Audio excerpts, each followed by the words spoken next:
নমস্কার বন্ধুরা, আমার চ্যানেলের আরেকটা নতুন পর্বে তোমাদের সবাইকে স্বাগত জানাই। আশা করছি তোমরা সবাই ভালো আছো, সুস্থ আছো। আজকে আমি তোমাদের সঙ্গে এমন কিছু ছোট ছোট কিচেন টিপস শেয়ার করব, যে টিপসগুলি আমাদের প্রত্যেক দিনের কাজকে আরও বেশি সহজ করে দেবে। সেই সঙ্গে আমরা নিজেদের জন্য কিছুটা হলেও সময় বের করতে পারবো, এমনকি সংসারের খরচাটাও কমিয়ে ফেলতে পারবো। তাহলে চলো আমরা এমনই কিছু ইউজফুল কিচেন টিপস দেখে নিই। প্রথমে যে টিপসটি শেয়ার করছি আমাদের ফোন আর চার্জার নিয়ে। ফোনের এই ধরনের যে চার্জারগুলো হয়, আমাদের বাড়িতে যে এই ধরনের সুইচ বোর্ডগুলো হয়, তার মধ্যে ফোন চার্জ দিতে গেলে কিন্তু অনেক সময় দেখা যায় চার্জারের থেকে ফোনটা পড়ে যায়, বা ফোনের চার্জারের পাশে কোনো টুলও বা টেবিলও থাকে না যেটাই আমরা ফোনটা রেখে দেব, আর এইভাবে চার্জ দিলে অনেক সময় পড়ে গেলে ফোনটা কিন্তু ভেঙে নষ্ট হয়ে যাওয়ার সম্ভাবনা থাকে। আমরা কিভাবে খুব সহজে ফোনটাকে চার্জ দিয়ে নিতে পারি, চলো তাহলে দেখে নিই। আমাদের বাড়িতে যে এই ধরনের মাস্কগুলো আমরা ইউজ করি, এখানে আমি নতুন মাস্কই ইউজ করছি। তোমরা চাইলে পুরনো যে কোনো মাস্ক খুব ভালো করে ধুয়ে নিয়ে ইউজ করতে পারো।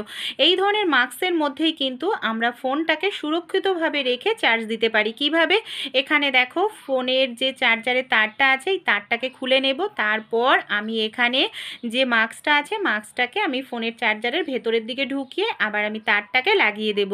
তারপর যখন আমরা ফোনে চার্জ দেব, এইভাবে মাস্কের মধ্যে যদি আমরা ফোনটাকে রেখে দিই, তাহলে কিন্তু ফোনটা পড়ে যাওয়ার কোনো রকম সম্ভাবনা থাকবে না। আমাদের হাজার হাজার টাকা ক্ষতি হয়ে যাওয়ার থেকে আমরা নিজেরাই আটকাতে পারবো।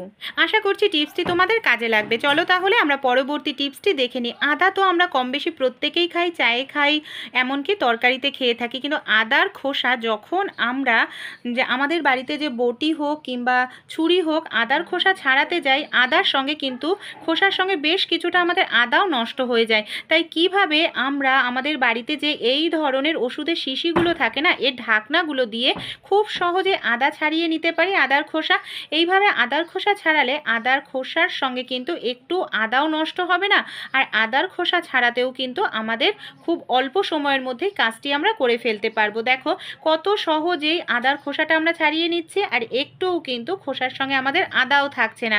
আশা করছি এই টিপসটি কাজে লাগবে। অবশ্যই অ্যাপ্লাই করে দেখো, ভালো লাগলে একটি লাইক করো। পরবর্তী টিপসটি তাহলে চলো আমরা দেখে নিই। বন্ধুরা, অনেক সময় হয় আমাদের বাড়িতে যেই টাকাগুলো আসে না, দেখা যায় টাকাগুলো হয়তো ছেঁড়া থাকে, আর এই ছেঁড়া টাকাগুলো আমরা কি করি, সেলুটেপ দিয়ে আটকে হয়তো এটাকে আমরা ইউজ করি বা চালানোর চেষ্টা করি। কিন্তু সেলুটেপ দিয়ে আটকালে দেখা যায় টাকাটার ছেঁড়া অংশটা কিন্তু বোঝা যায়, আমরা আর চালাতেই পারি না।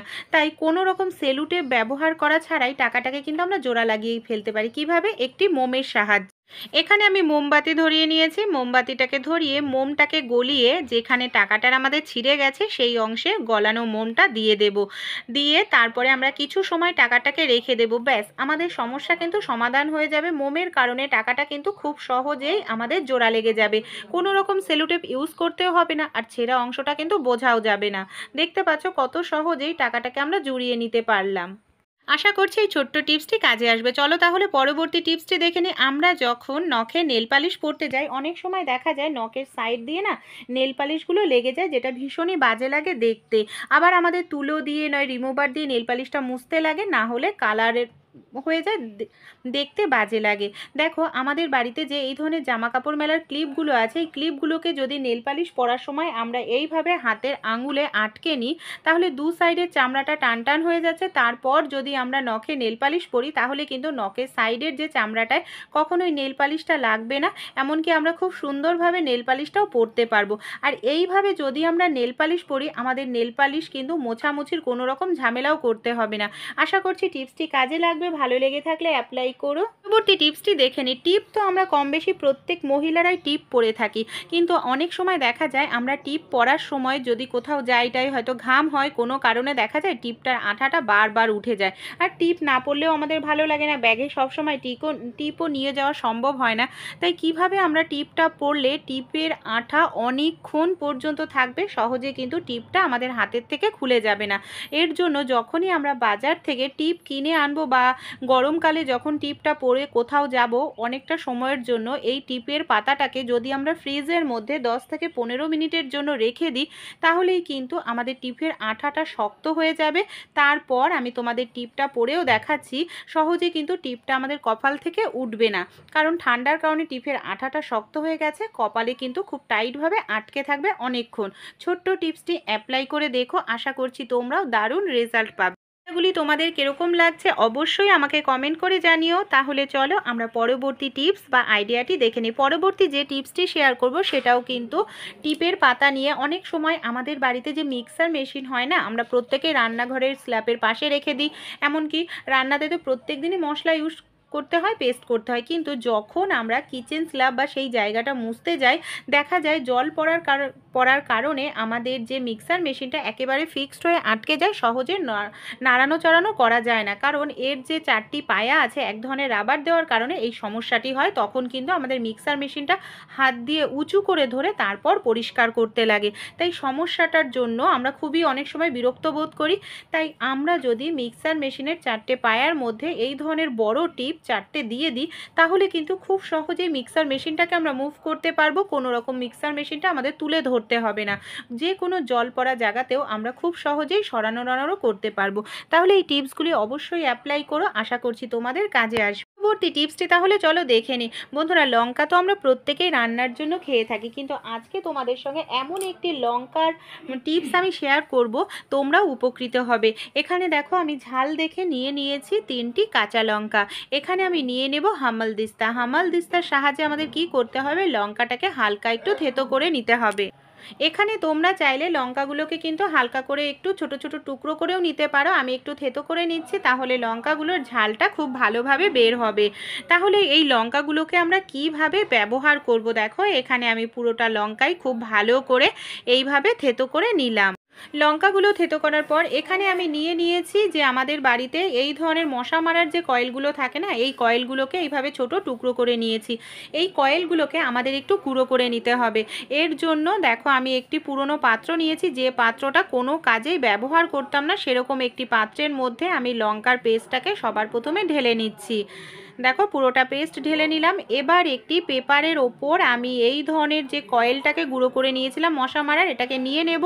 এবার এই কয়েলটাকে আমি খুব ভালো করে এইভাবে গুঁড়ো করে পাউডারের মতো একটু করে নিচ্ছি।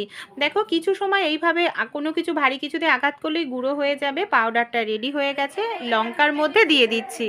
এর মধ্যে আমি দিয়ে দেবো 1 চামচ পরিমাণ আটা, যে আটার আমরা রুটি তৈরি করে খাই, আর সামান্য পরিমাণ টুথপেস্ট দিয়ে দিচ্ছি।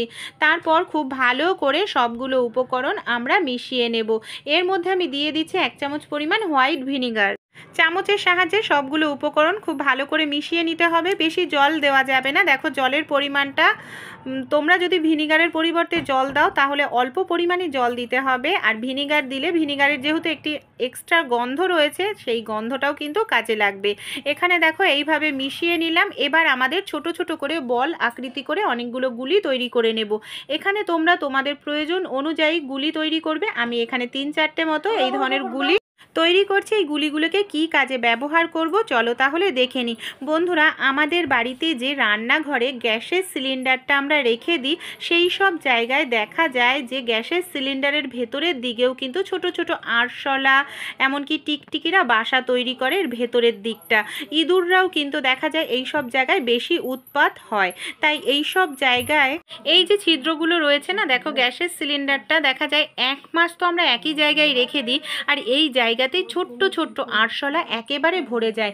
যে গুলিগুলো তৈরি করলাম না, এই গুলিগুলো যদি আমরা এর ভেতরে বলগুলো হোক গুলি হোক এই জায়গায় রেখে দিই, এর যে স্ট্রং গন্ধটা রয়েছে, এই গন্ধের কারণে কিন্তু ছোট আরশোলা, ইঁদুর, এমনকি টিকটিকির উপদ্রব একেবারেই রান্নাঘরে কমে যাবে। আমাদের কোনো রকম বাইরে থেকে ওষুধ কিনতে লাগবে না। এমনকি আমরা যে আরশোলা বা ইঁদুর তাড়ানোর যে স্প্রেগুলো ব্যবহার করি, অনেকটা দাম দিয়ে কিনে এনে সেগুলোরও প্রয়োজন পড়বে না। এই ছোট ছোট টিপসগুলি অ্যাপ্লাই করো, আশা করছি টিপসগুলি তোমাদের অনেক কাজে লাগবে। তারপর আমাকে কমেন্ট করে জানিও যে টিপসগুলি অ্যাপ্লাই করে তোমরা কীরকম রেজাল্ট পেলে। আর আমার চ্যানেলে যদি নতুন বন্ধু হও, চ্যানেলটাকে সাবস্ক্রাইব করে প্লিজ আমার পাশে থেকেও তোমাদের বন্ধুবান্ধবদের সঙ্গেও টিপসগুলি শেয়ার করো।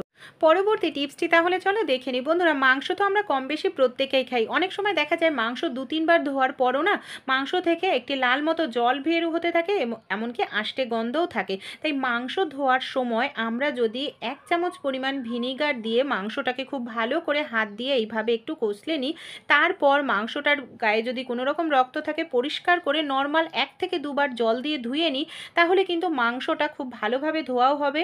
মাংসের থেকে কোনো রকম লাল জল বের হবে না, আর মাংস থেকে কোনো রকম কিন্তু আষ্টেও গন্ধ বের হবে না। এইভাবে ধুলে মাংসটা কিন্তু খেতেও খুব সফট হয়, ভালোও লাগে।